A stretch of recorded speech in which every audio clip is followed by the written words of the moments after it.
Kita sekarang sudah mulai paham betapa pentingnya memahami geopolitik dan geostrategi suatu negara. Langkah-langkah diplomasi negara manapun harus kita pelajari niatnya dan nation interest mereka. Diplomasi suatu negara tersebut terkadang hanya pengalihan. Sesungguhnya negara agresif selalu ingin mendominasi, ingin menang sendiri, ingin surplus kepentingan dari negara lain. Lemahnya diplomasi luar negeri kita, juga lemahnya ketajaman melihat strategi negara lain bisa membuat blunder kebijakan nasional negara kita. Misalnya, ada pejabat negara yang kagum dengan keberhasilan Cina membangun ekonomi, lalu terpesona ingin menjadi seperti Cina, kemudian mepet ke Tiongkok, lalu mengikuti saran Cina tersebut. Ternyata sebuah negara yang diberi saran oleh mereka adalah saran yang selalu menguntungkan Tiongkok. Gak percaya ya? Misalnya, sebuah negara disarankan membangun infrastruktur jalanan. Katanya hal itu bisa memajukan ekonomi. Ternyata karena produksinya tidak ada, maka infrastruktur tadi isinya barang Tiongkok semua. Bukannya infrastruktur untuk membangun ekonomi negara, tetapi malah menjadi perpanjangan infrastruktur Tiongkok. Bahasa militernya adalah extended quasi territory.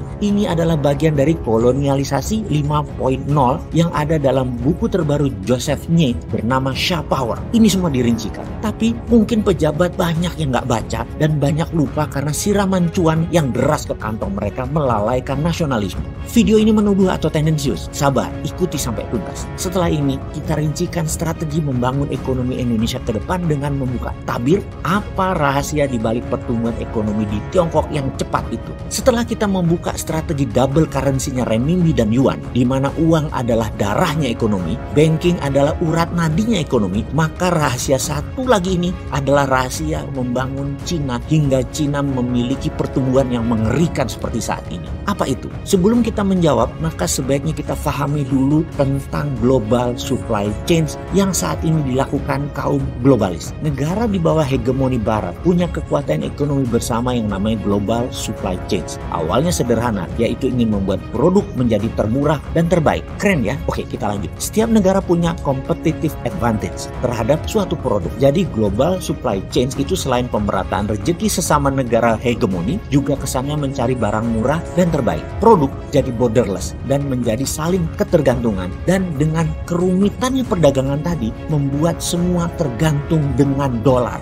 Bagi orang sontoloyo seperti saya ini, inilah cara dolar menciptakan ekosistem agar dolar digunakan. Itu saja tujuannya, sesederhana itu. Misalnya mobil Toyota saja, membangun satu mobil tadi bisa-bisa kaca spionnya dari Rumania, rem, brake-nya itu dari Thailand, kepala pistonnya dari Brazil, karet wiper dari Filipina, tire cord-nya dari Italia. Jadi satu mobil itu bisa dari 40 negara dengan ratusan supplier. Itulah rantai supply produksi dunia. Kemudian global supply chain dipakai sebagai alat penekan penukaran barang lainnya, karena setelah kirim barang tadi daripada kargo kosong, maka mulai diisi dengan barang-barang dari negara satu ke negara yang lain.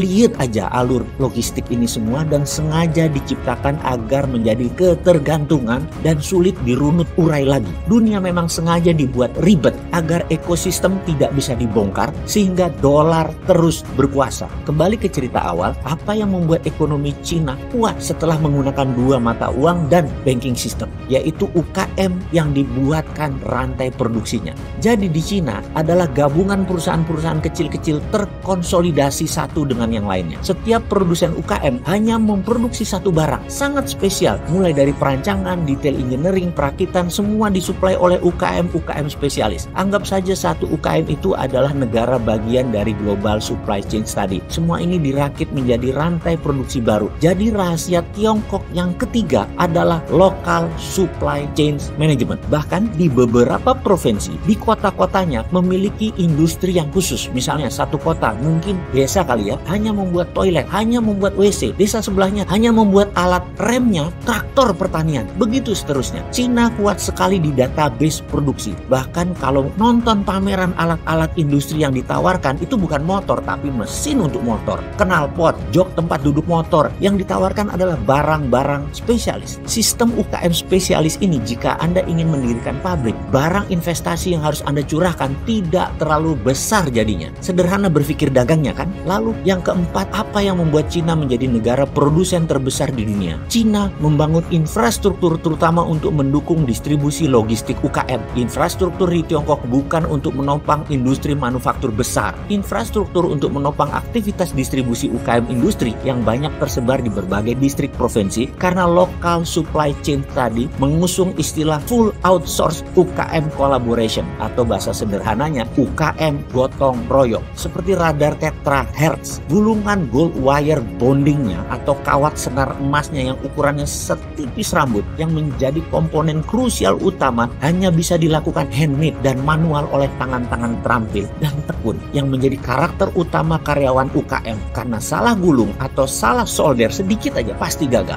Etos kerja tinggi, tangan terampil karena master di satu bidang dan ketekunan ini tidak dimiliki oleh industri di dunia barat. Kedepan ada baiknya UKM Indonesia memfokuskan menjadi negara produsen berbasis natural resources dan turunannya yang diatur oleh local supply chains-nya karena hal ini merupakan kekuatan ekonomi Indonesia. Jadi jelasnya tiru strateginya bukan ikuti maunya.